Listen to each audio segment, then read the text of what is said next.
नमस्कार, मी सुनीता शिरपूरकर। आज मी आपल्या नागपुरी मेजवानीमध्ये ग्रीन चिकन दाखवणार आहे। आता आपल्याला ग्रीन चिकन करायचं आहे तर त्यासाठी काय काय साहित्य लागणार?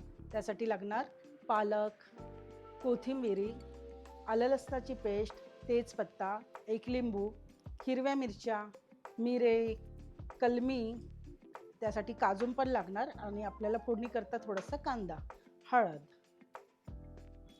यासाठी लागणार चिकन। इथे मी चिकन घेतलेलं आहे 1 kg। तुम्ही तुमच्यानुसार घेऊ शकता। चिकन मी हे चांगल्या रीतीने छान धुवून घेतलेलं आहे। याला स्वच्छ धुवून घ्यायचं चिकनला। त्यानंतर मिक्सरमध्ये जे मी पालक, कोथिंबीर आणि मिरची दाखवली त्याची ही पेस्ट बनवलेली आहे। ही कोथिंबीर, पालक आणि हिरवी मिरची याची मी ही पेस्ट बनवलेली आहे। कढई छान तापलेली आहे आणि आपण आता याच्यात 2 ते 3 चम्मच तेल टाकूया। तेल छान गरम झालेलं आहे आणि यामध्ये जे आपण खडे मसाले घेतले होते ना, कलमी, मिरे, मोठी इलायची, हे सर्व यामध्ये टाकायचं आणि त्यानंतर आपला तेजपत्ता। हे तडतडलं की याच्यात आपण कांदा टाकायचा। कांदा छान होऊ द्यायचा लाल। आजकालच्या घाई गर्दीच्या काळामध्ये काय होतं ना, सगळे मंडळी हेल्थ कॉन्शियस झालेले आहेत। त्यामुळे सगळेजण तेलाचा वापर खूप कमी प्रमाणात करतात। पण आपली नागपुरी रेसिपी म्हटलं की झणझणीत आणि तर्री भरली म्हणजे तेलवरती असं पाहिजे। असं नॉनव्हेज म्हटलं की त्यामध्ये तेल हवंच। थोडंसं तेल जास्त प्रमाणात टाकलेलं आहे। कांदे आपले हे छान सोनेरी झालेला हा मसाला आपला। आता यामध्ये जी पेस्ट बनवली आपण, पालक, कोथिंबीर, हिरवी मिरची, ही आपण यामध्ये सोडूया।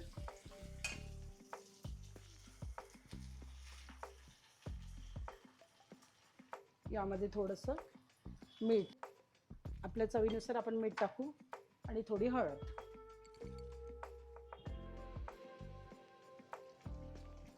याला आता छान तेल सुटलेलं आहे। पण यामध्ये आपण जी काजू घेतले होते त्या काजूची पेस्ट ही थोडी टाकायची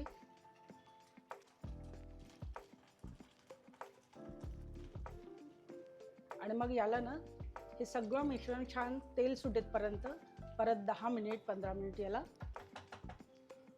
होऊ द्यायचं।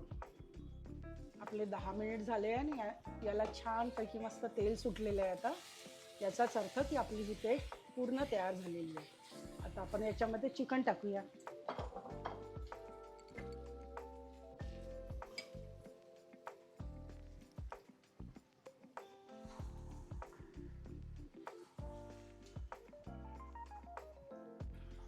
आपण त्याला छान मस्तपैकी मिक्स करून घेऊ।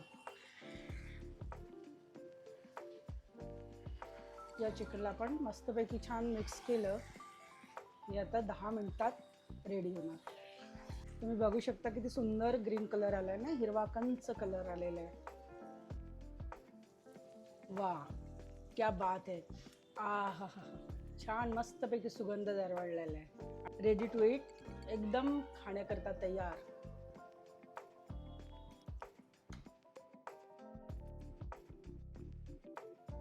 आता आपण या चिकनला अधिक टेस्टी बनवण्यासाठी जे लिंबू घेतलं होतं ते वरतून पिळायचं।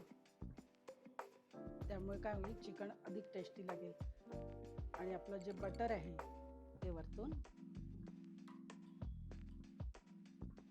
यावर मस्तपैकी हे बटर सोडलेलं आहे आणि गार्निशिंगसाठी यावर मिरची